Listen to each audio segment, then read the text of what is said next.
साधु संतों के 13 अखाड़ों की अपनी कहानी और अपनी दुनिया है।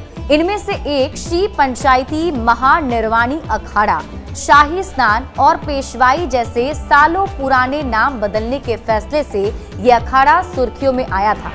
कुंभ शुरू होने से पहले साधु संत राजसी ठाट बाट के साथ शोभा यात्रा निकाला करते थे।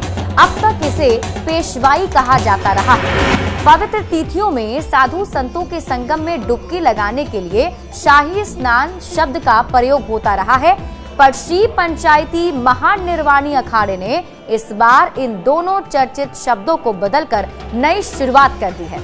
अखाड़े के निमंत्रण पत्र में 2 जनवरी को पेशवाई के लिए कुंभ मेला छावनी प्रवेश शोभा यात्रा शब्द लिखा गया है, जबकि 14 जनवरी को पहले शाही स्नान के लिए प्रथम कुंभ स्नान, 29 जनवरी को दूसरे शाही स्नान के लिए द्वितीय कुंभ अमृत स्नान और 3 फरवरी को तीसरे शाही स्नान के लिए तृतीय कुंभ अमृत स्नान लिखा गया है। श्री शंभू पंचायती अटल अखाड़े के नागा साधुओं की बहादुरी के कई किस्से बेहद चर्चित रहे हैं। कहा जाता है कि 14वीं शताब्दी में खिलजी और तुगलक शासकों ने हमला किया तो अटल अखाड़े के नागा साधुओं ने उनसे जमकर लोहा किया।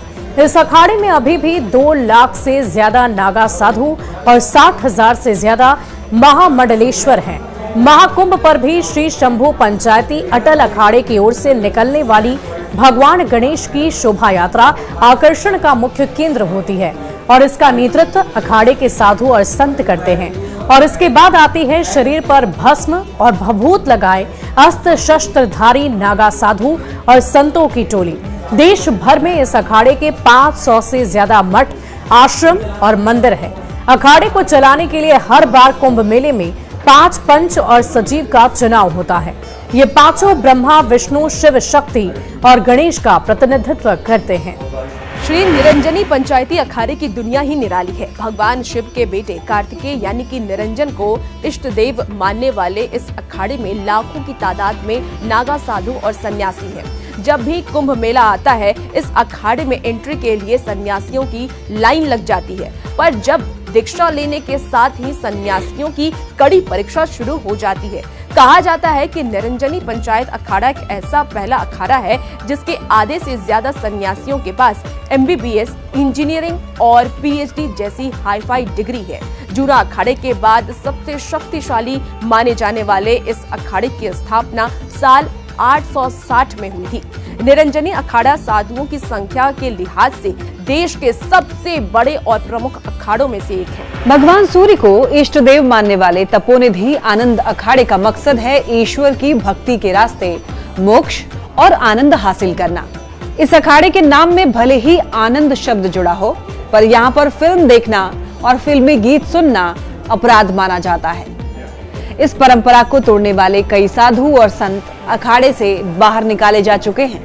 तब से अखाड़े का कोई साधु इस परंपरा को तोड़ने की हिम्मत नहीं कर पाता। यहाँ प्रभु का भजन और उनकी भक्ति ही सबसे बड़ा मनोरंजन माना जाता है। आनंद अखाड़े में देश के दूसरे अखाड़ों की तरह महामंडलेश्वर का पद नहीं होता। आचार्य को इस अखाड़े का प्रमुख कहा जाता है। वही इस अखाड़े के धार्मिक और प्रशासनिक फैसले लेते हैं। करीब 5 लाख साधु संतों की तादाद के साथ पंचदशनाम जूना अखाड़े को सबसे बड़ा अखाड़ा कहा जाता है। दुनिया भर में सनातन धर्म की अलख जगाने के संकल्प के साथ स्थापित इस अखाड़े के बहादुर साधु और संतों ने कभी मुगलों तो कभी अंग्रेजों से टक्कर ली थी और अब इस अखाड़े में देशी के साथ विदेशी शिष्यों को भी एंट्री मिलती है। आपको बता दें कि नियम और परंपरा का पालन करने वाले साधु और संतों को यहाँ अस्त्र और शस्त्र के साथ शास्त्र की भी शिक्षा दी जाती है। दूसरे अखाड़ों की तरह इस अखाड़े का भी अपना अलग नियम और कानून है। गलती करने पर साधु और सन्यासियों को सजा भी मिलती है। इसका फैसला महामंडलेश्वर और अखाड़ा परिषद मिलकर के करती है। जब भी कुंभ मेला लगता है तब अखाड़े की 17 साधुओं वाली कैबिनेट का चुनाव होता है और इस अखाड़े में खास तौर पर नागा साधुओं को प्रशिक्षण दिया जाता है। बैंड बाजे और डीजे की धुन पर भक्ति रस से सराबोर पंचदशनाम आवाहन अखाड़े के साधु संत शोभा यात्रा पर निकले तो हर किसी की निगाहें उसी पर टिक गई। बग्गी और घोड़ों पर सवार संतों और उनके अनुयायियों की टोली ने शोभा यात्रा की शान को और ज्यादा बढ़ा दिया। लंबा रास्ता तय करके ये सन्यासी संत शिविर में पहुंचे। रास्ते भर प्रयागराज के निवासियों ने संतों का स्वागत फूल मालाओं और पुष्प वर्षा के साथ किया। शोभा यात्रा में नागा साधु भी झूमते हुए दिखाई दिए। पंचदशनाम आवाहन अखाड़े में शामिल होने के लिए शुद्ध मन से गुरु की सेवा सबसे जरूरी है। सामाजिक बुराई को छोड़कर ईश्वर की भक्ति में डूबना पड़ता है और तभी उनके लिए अखाड़े के दरवाजे खुलते हैं। पंचदशनाम पंचाग्नि अखाड़े की इष्ट देवी गायत्री और मुख्यालय काशी में है। 28 श्री महंत और 16 सदस्यों की टोली इस अखाड़े को चलाती आई है। जन जन में शिक्षा के लिए, प्रचार प्रसार के लिए यह अखाड़ा कई स्कूल और कॉलेज चलाता है और इस अखाड़े में सिर्फ और सिर्फ ब्राह्मणों को ही सन्यास की दीक्षा मिलती है।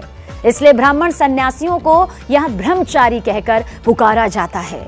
ये मांस और शराब से बिल्कुल कोसों दूर रहते हैं और इसका उल्लंघन करने पर उन्हें अखाड़े से निकाल दिया जाता है, हमेशा के लिए निष्कासित कर दिया जाता है। जप, तप और धर्म सेवा में डूबे इस अखाड़े के ब्रह्मचारी आज भी सदियों पुरानी परंपरा का पूरी जिम्मेदारी और ईमानदारी से पालन कर रहे हैं। अग्नि अखाड़े से दीक्षित ब्रह्मचारी ही आचार्य और शंकाचार्य की पदवी के योग्य माने जाते हैं। इस अखाड़े में 60 महंत और 4 सचिव हैं। सनातन धर्म की रक्षा के लिए दिगंबर यानी अखाड़े के साधु संत और महात्मा एक हाथ में माला और दूसरे हाथ में भाला लेकर कई युद्ध तक लड़ चुके हैं। कहा जाता है कि दिगंबर अखाड़े के साधु और संत मुगलों से लेकर अंग्रेजों तक से मुकाबला कर चुके हैं। इस युद्ध में हजारों साधुओं ने अपनी जान दे दी। हनुमान को इष्ट देव मानने वाले इस अखाड़े के महात्मा भगवान राम और कृष्ण की पूजा करते हैं। एक दूसरे का अभिवादन करने के लिए इस अखाड़े के साधु भगवान विष्णु के अवतारों के नाम लेते हैं। कहा जाता है कि दिगंबर यानी अखाड़े में पंचायती व्यवस्था चलती है। इसमें जगत गुरु के अलावा 2 महंत और 2 मंत्री होते हैं। निर्वाणी यानी अखाड़े के साधु और संत भारतीय संस्कृति की पताका पूरे देश और दुनिया में फैला रहे हैं। अयोध्या के राम मंदिर आंदोलन में इस अखाड़े ने बड़ी भूमिका निभाई। कहा जाता है कि सालों पहले संस्कृत भाषा में इस अखाड़े का इतिहास लिखा गया, पर आजादी के बाद संस्कृत में लिखे गए संविधान का हिंदी में अनुवाद किया गया। इस अखाड़े का सन्यासी बनने के लिए सबसे पहले अयोध्या के हनुमानगढ़ी में सेवा करनी होती है। आचार, विचार और व्यवहार अखाड़े की मर्यादा के अनुरूप होता है, तभी उनके लिए अखाड़े के दरवाजे खुलते हैं। संतों के बीच कोई विवाद होता है तो उसका निपटारा हनुमानगढ़ी में लोकतांत्रिक परंपरा के तहत ही होता है। श्री पंच निर्मोही यानी अखाड़े के साधुओं ने सनातन धर्म की रक्षा के लिए जान की बाजी लगा दी थी। कहा जाता है कि जब अंग्रेजों ने झांसी की रानी लक्ष्मीबाई पर हमला किया था तो पंच निर्मोही यानी अखाड़े ने ही उन्हें शरण दी थी। मोहम्मद गौरी जैसे मुस्लिम आक्रांताओं से भी इस अखाड़े के साधुओं ने लड़ाई लड़ी। प्राचीन काल में यह अखाड़ा बना था तो साधुओं ने गुरु के सानिध्य में शस्त्र के साथ अस्त्र और शस्त्र चलाने की शिक्षा ली। तब से यह अखाड़ा देश भर में फैली अपनी शाखाओं के जरिए सनातन धर्म का प्रचार और प्रसार करता रहा है। सूर्योदय से पहले ही निर्मोही यानी अखाड़े के संतों की दिनचर्या शुरू होती है। पूजा और आरती के बाद पंगत सजती है। इसमें सभी साधु और संत एक साथ भोजन करते हैं। इसके बाद उन्हें महाराज के प्रवचन सुनाए जाते हैं। तो श्री पंचायती बड़ा उदासीन अखाड़े में उदासीन का अर्थ है ब्रह्मा में आसीन यानी कि समाधिस्थ होना।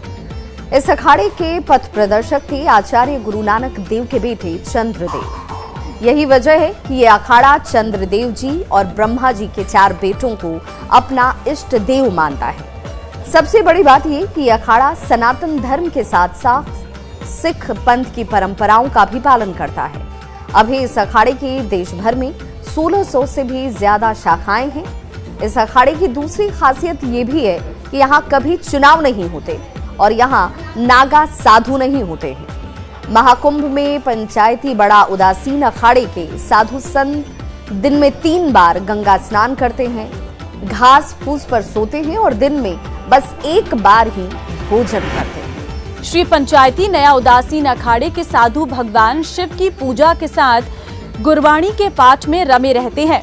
इस अखाड़े में सिर्फ उन्हीं साधुओं को एंट्री मिलती है जो छठी बख्शीश के श्री संगत देव जी की परंपरा का पालन करते हैं। इस अखाड़े के देश भर में 700 से अधिक डेरे हैं। संतों के अनुसार श्री पंचायती नया उदासीन अखाड़े की शुरुआत बड़ा उदासीन अखाड़े में हुई थी। जब बड़ा उदासीन अखाड़े के संतों से वैचारिक मतभेद हुआ तो श्री पंचायती नया उदासीन अखाड़े की स्थापना हुई। साल 1913 में इस अखाड़े का रजिस्ट्रेशन हुआ और इसके साथ ही देश की आजादी के आंदोलन में इस अखाड़े के साधु संतों ने बड़ी भूमिका निभाई है। यह अखाड़ा कर्मकांड की बजाय अध्यात्म पर अधिक जोर देता है। इस अखाड़े के साधु सनातन के साथ गुरु नानक देव की शिक्षा का पालन करते हैं। यही वजह है कि इस अखाड़े में भगवान शिव की आराधना के साथ गुरबाणी का भी पाठ होता है। श्री निर्मल पंचायती अखाड़ा देश के बड़े अखाड़ों में से एक है। बीजेपी सांसद साक्षी महाराज इसी अखाड़े के साधु हैं। वो इस अखाड़े के पहले महामंडलेश्वर बने और उनका पट्टाभिषेक भी हुआ। श्री निर्मल पंचायती अखाड़े का रिश्ता गुरु नानक देव जी से बताया जाता है। भगवान को एक मानने वाले ये अखाड़ा सालों से अपने सिद्धांतों पर चलता आया है। साल 1564 में इस अखाड़े की स्थापना हुई। इसके बाद से इस अखाड़े की शाखाएं देश भर में फैलती चली गईं। यह अखाड़ा सेवा भाव, निर्मल आचरण और परोपकार को पहला उपदेश मानता है। इस अखाड़े के संत ब्रह्म मुहूर्त में उठकर भगवान की पूजा के साथ साथ गुरु ग्रंथ साहिब का भी पाठ करते हैं। महाकुंभ में हर अखाड़ों की छावनी प्रवेश होती है, पर श्री निर्मल पंचायती अखाड़े का जब जखीरा आता है तो इस जखीरे में ट्रैक्टर, ट्रॉली और ट्रक पर सवार साधु और संतों का हाव भाव देखने लायक होता है।